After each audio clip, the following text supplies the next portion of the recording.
So, over the many years that I've been talking to you about your various books that I just listed, this issue of the vulnerable food system as it stands right now has come up so often. This bizarre system that has these bottlenecks and this, completely globalized and spread out system of food production.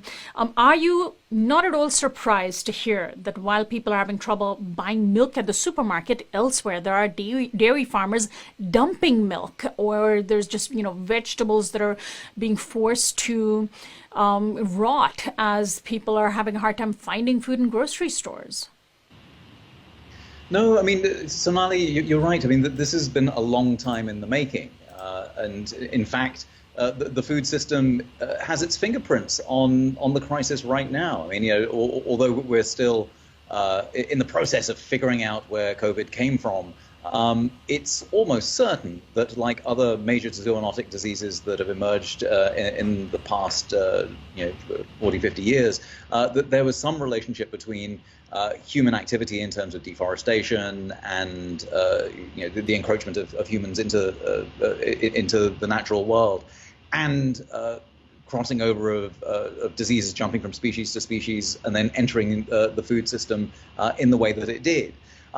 But what's bizarre at the moment is the way that different countries are tackling, for example, the fact that there are crops that need to be harvested, but that this entire food system depends in large part on migrant laborers who are desperately underpaid.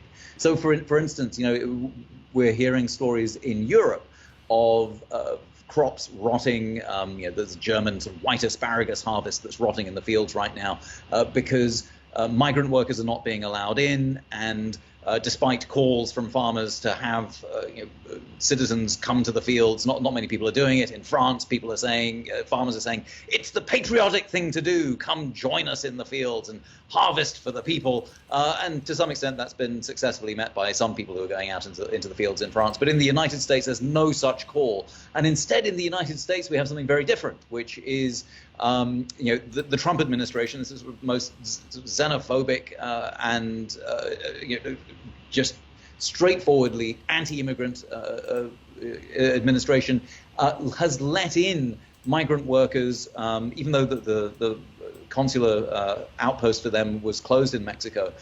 Migrant workers who were certified to come in under the migrant labor scheme last year have been just reauthorized and allowed to come back in this year, because it would be unconscionable for Americans to